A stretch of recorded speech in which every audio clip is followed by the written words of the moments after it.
더마카와 함께 시선 집중의 문을 열겠습니다. 어서 오세요. 네, 안녕하세요. 더마카입니다. 이동숙 님이 우리 동네는 작은 항구 도시입니다. 요즘 온 동네 거리가 팝콘 터지듯 너무 예뻐요. 아, 벚꽃 피었군요. 네, 힘든 날들이 많다고는 하지만 그래도 오늘 예쁜 꽃길 걸으면서 하루 시작합니다. 라고 남겨주셨네요. 인생이 항상 꽃길이면 얼마나 좋겠습니까? 많은 그렇지가 않죠. 네. 제이비도 출근길에 그리고 퇴근길에 꽃을 보시잖아요. 아직은 아직 서울은 아직은 그래요.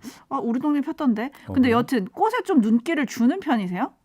그럼 뭐 제가 그러면 뭐 어디를 뭐 하늘 보고 다닙니까? 왠지 꽃을 안 보고 그냥 앞만 보고 가실 것 같아가지고.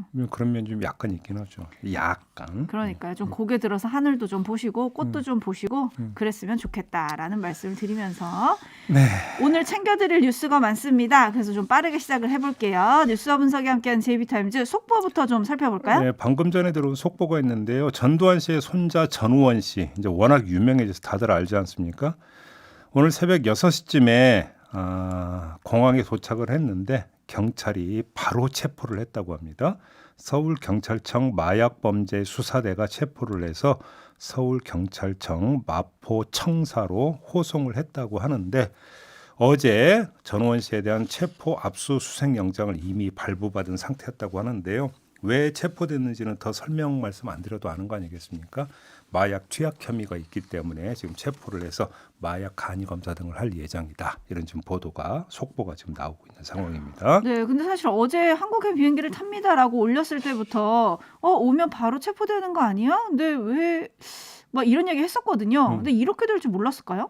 본인 입으로 지금 이야기를 한 거기 때문에 그걸 몰랐다면 말이 안 되는 거겠죠. 네. 어차피 그러니까 거쳐가야 되는 과정이라고 이제 본인도 스스로 설정하고 있었던 거 아닐까요? 그러면 저는 여기서 궁금해지는 게 광주를 방문해서 제가 대신 사과드리겠습니다라고 얘기를 했잖아요. 그러니까요. 어제 연락도 했다고 그러던데. 그러니까요. 그걸 도대체 어느 시점으로 잡고 있었던 건지. 그러면 경찰이 그럼 광주 다녀와서 보자 이럴 거라고 생각을 했던 건지. 그럼 말이 안 되는 거 아니겠습니까?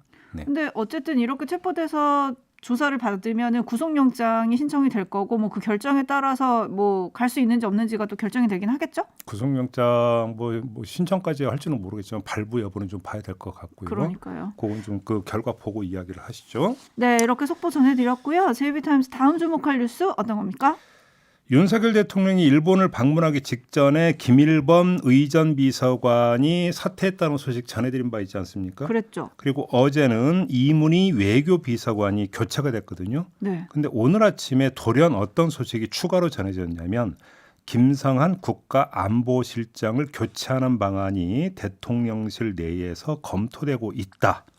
지금 이런 보도가 아침에 나왔습니다. 근데 이 보도를 잘 읽어보면 사실상 경질 성격이다 이런 단어도 등장을 하고요. 그러니까 김성한 실장 본인은 자기가 사의 표명을 하지 않았다고 지금 기자한테 밝히고 있기 때문에 동아일보 기자한테 이렇게 밝혔거든요.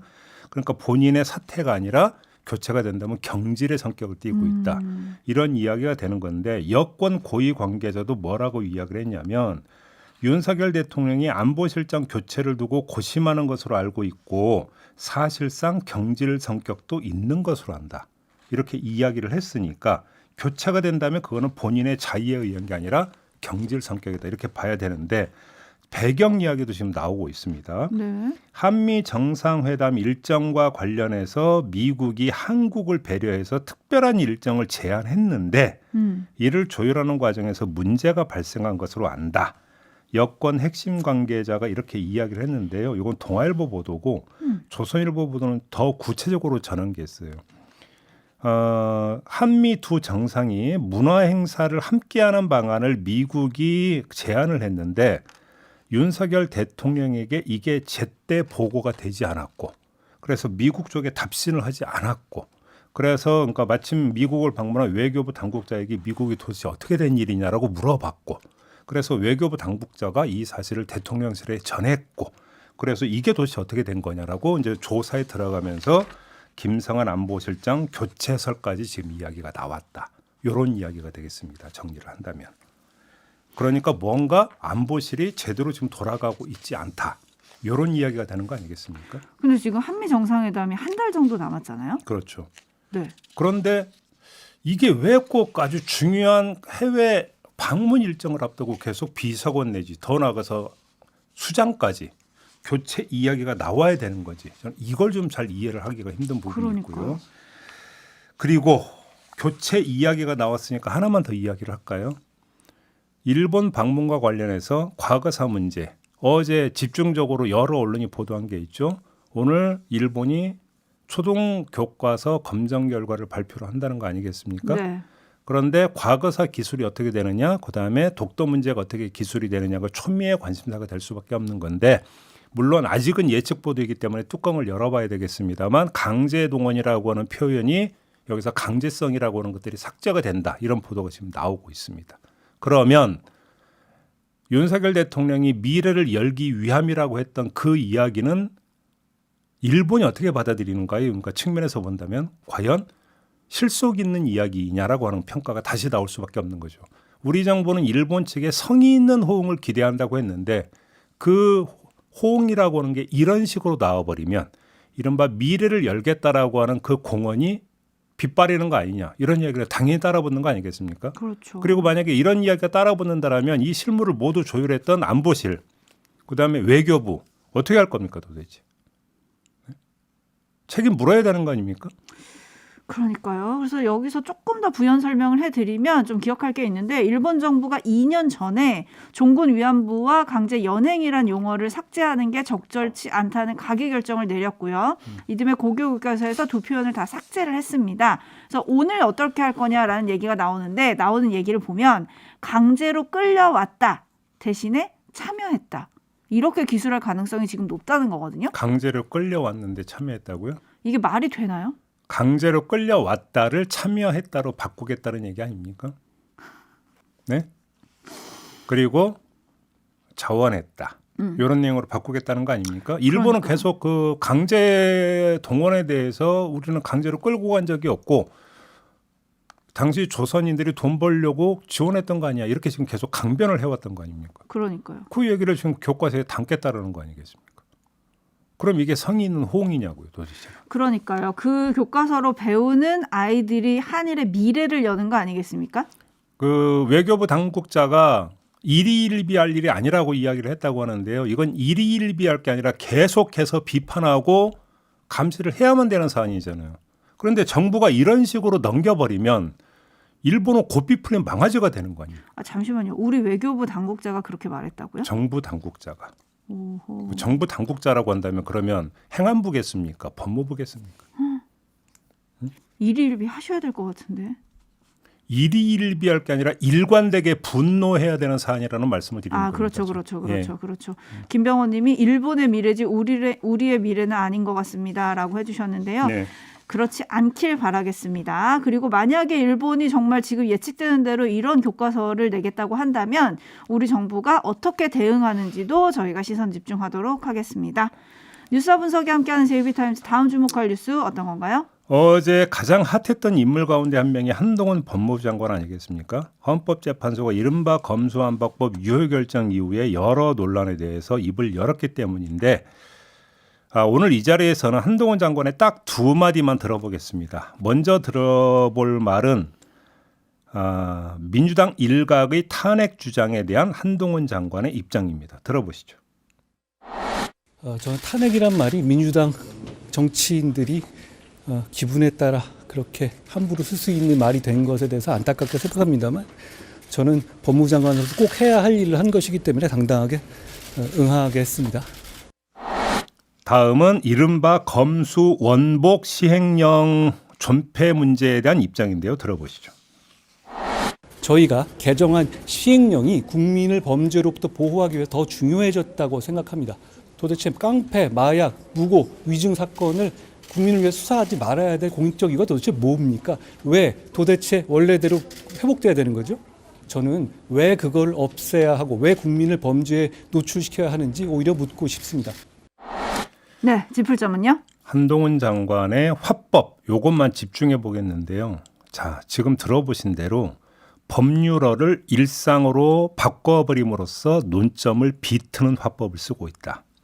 이런 정리가 가능한데요. 자, 탄핵부터 볼까요? 탄핵 요건은 헌법과 법률 위반 여부 아니겠습니까? 근데 이 문제를 입에 올리면 공방의 틀은 탄핵의 사유로 가고 논점은 한동훈 장관의 장관으로서의 처신으로 집중되게 됩니다. 그런데 민주당의 기분을 이렇게 부각시켜버리면 공방의 틀은 탄핵의 사유가 아니라 탄핵의 의도로, 그리고 논점은 민주당의 의도성으로 집중이 되어버리는 거죠. 초점을 틀어버리는 이런 효과를 발생시킨다라는 겁니다. 그다음에 시행령 얘기해 볼까요? 깡패와 마약과 무고 등등을 언급을 하지 않았습니까? 이런 것을 앞세움으로써 이 역시 또 논점을 틀어버리는 건데, 문제의 본질은 시행령의 적합성입니다. 모법에 부합되는 시행령이냐, 이게 핵심 논점 아니겠습니까? 그런데 이거를 국민의 필요성으로 바꿔버리고 있는 거죠. 아울러서 공방의 틀을 법률 체계의 문제에서 국민 상식으로 지금 비틀어버리고 있다. 한마디로 이야기를 하면 한동훈 장관은 정치인을 능가하는 정치적 화법을 구사하고 있다. 이런 이야기가 되겠습니다. 근데 여당에서는 때릴수록 존재감이 부각된다 하면서 벌써 총선 등판론 얘기가 나오던데요. 정치적 화법을 구사하면 그 다음에는 정치적 행보 아니겠습니까? 오, 그렇게 봐야 되는 거 그걸 아니겠습니까? 염두에 두고 있는 걸까요? 본인 스스로도? 그러게요.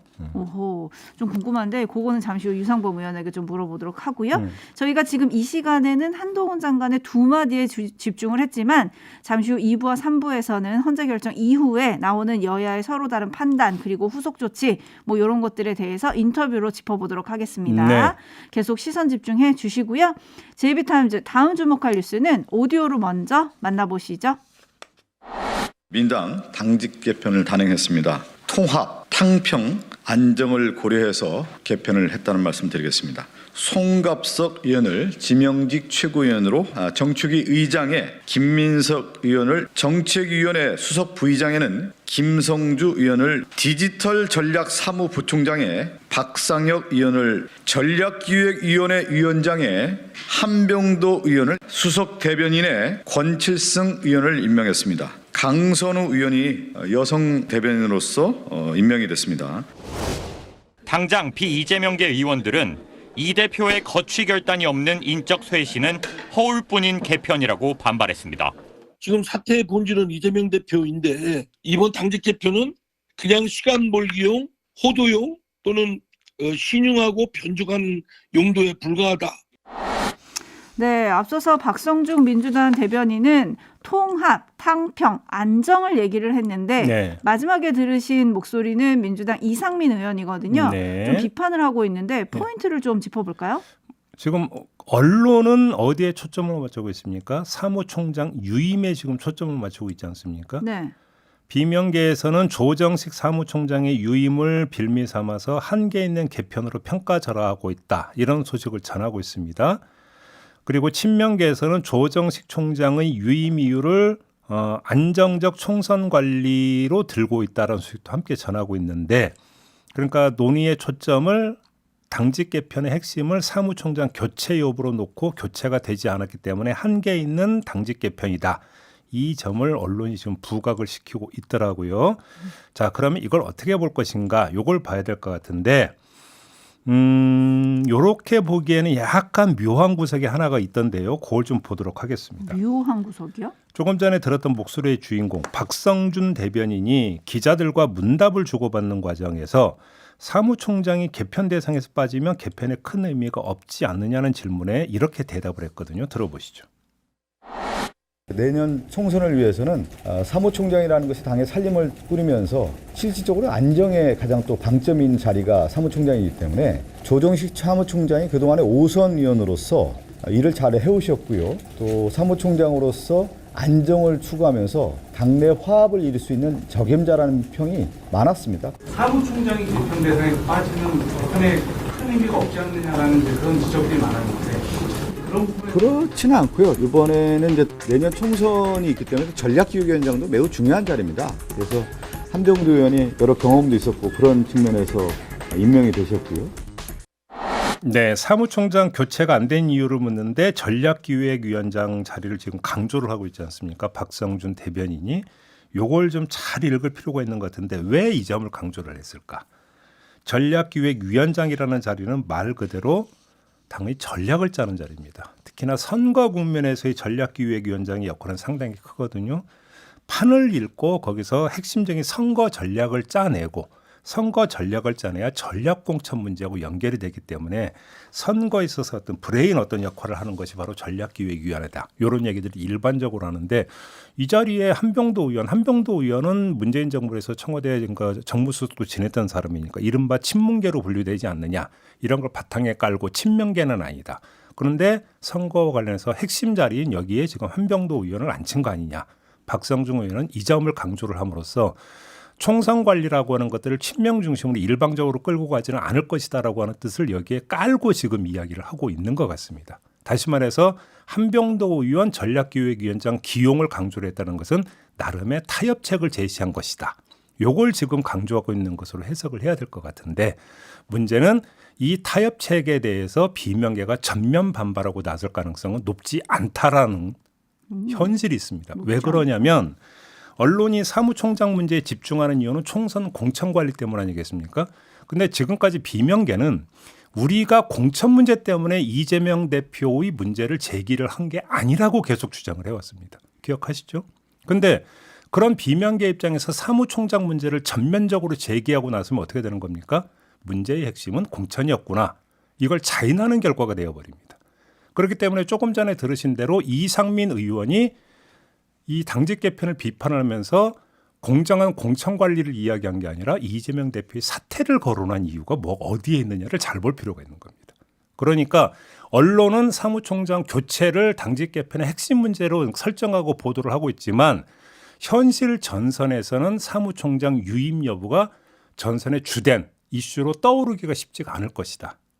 비명계 입장에서도 요즘을 좀 봐야 되는 것이고 그 점을 고려해서 이재명 대표는 나름의 타협책을 제시한 거 아니냐 이렇게도 해석할 여지가 있다는 것입니다. 과연 그렇게 봉합이 될 것인가 뭐 지켜보도록 하겠습니다. 네. JB타임즈 다음 주목할 뉴스 어떤 건가요? 김재원 국민의힘 최고위원 재미 보수단체인 북미자유민주주의 수호연합 미주본부 주최 특별 강연회에 가서 정광훈 목사를 칭송했다는 논란이 불거졌는데요. 그 관련 대목 한번 잠깐 들어보시죠. 정광훈 목사께서 또 우파 진영을 전부 이 천하 통일을 해서 요즘은 그나마 방문이 우파 진영도 민주노총에 대항하는 그런 활동 무대가 되어서 그나마 우리가 이렇게 보다가 보면 우리 쪽도 사람은 있구나 이런 마음이 들게 합니다. 네, 이게 좀 약간 울렸는데 정광훈 목사께서도 우파 진영을 전부 천하 통일을 했다. 좀 이 발언이 논란이 되고 있는 거 아니겠습니까? 네. 이게 왜 논란이 되고 있냐면 국민의힘 한쪽에서 어떻게 됐습니까? 이른바 아스팔트 우파, 태극기 우파, 극우파하고 손 잡으면 당은 망한다. 중도 확장을 해야 되는 판에 이게 무슨 그 행보냐 말이 안 된다. 그래서 그러니까 2020년 총선 때 미래통합당 체제에서 당 지도부가 흔들렸던 바로 이 측면에서도 그런 총선 패배로 연결됐던 거 아니냐는 지적이 있었던 건데 그래서 경계하는 목소리가 있는데 김재원 최고위원은 정반대로 정광훈 목사가 우파 천하통일을 했다고 지금 이렇게 이야기를 한 거거든요. 이 발언의 적절성을 지금 제가 여기서 따지고 싶은 생각은 없고 정말 의아한 부분이 뭐냐면 김재원 최고위원은 국민의힘 안에서 이른바 전략동으로 꼽히는 사람입니다. 그렇죠. 그러면 이런 판이나 지금 당에 가야 될 것을 못 읽어가지고 뭘 몰라가지고 지금 저런 발언을 한다고 보는 것은 제가 볼 때는 난센스라는 겁니다. 그러면 특별한 이유가 있는 거 아니냐. 그 전에 정광훈 목사 교회 가서 5.18 정신 헌법 전문수록은 불가능하다고 이렇게 이야기해서 파문을 빚은 바가 있지 않습니까? 그렇죠. 저도 반대합니다. 이렇게 얘기하셨죠. 그럼 도대체 왜 저러느냐 김재원 최고가 이걸 봐야 되는 건데 왜 그래요? 혹시 뭐 이게 그러니까 개인적인 사유가 있는 거 아니냐. 예를 들어서 최고위원 경선에 나서 1등으로 그러니까 최고위원 당선이 되지 않았습니까? 그래서 뭔가 이 과정에서 개인적 빚을 진 건지 정치적 빚 아니면 본인이 그러니까 내년 총선을 염두에 두고 지금 자기가 어떤 목표로 삼고 있는 지역구의 어떤 정서와 지금 부합되는 행동을 하려고 하는 건지 그건 잘 모르겠습니다만 개인적 동기가 지배하고 있는 것으로 해석하지 않고서는 사실은 좀 이해하기 힘든 행보를 보이고 있다. 이 점을 좀 말씀드리고 싶은 겁니다. 원래 근데 지역구도 보수 텃밭이었잖아요. 뭐 대구이긴 했었죠. 네. 그래서 뭔가 좀 개인적인 정치적 빚이 있고 빚 갚기에 나선 것인가. 근데 그러면 또 개인적인 정치적 빚이라고 하는 게 뭐가 있을 수가 있을까? 최고위원 1등 당선되는 과정에서 그래서 뭐 정광훈 목사가 뭐 당원으로 많이 가입시켰다 이런 얘기를 한 적이 있지 않습니까? 혹시 그 이제 바탕에 이런 표가 있었던 것인지 뭐 이건 알 수가 없습니다. 확인도 안 되겠죠, 그거는. 지금 들어보니 결국은 제이비도 모른다는 거네요. 왜 이러는지. 그러면 어떻게 해야 될까요? 인터뷰를 한번 잡아볼까요? 모르겠지만 인터뷰한다고 얘기를 하겠습니까? 인터뷰 얘기 안 할 것 같은데요. 아무튼 의구심만 제기하는 것으로 하겠습니다. 네. 더마카 수고하셨습니다. 고맙습니다.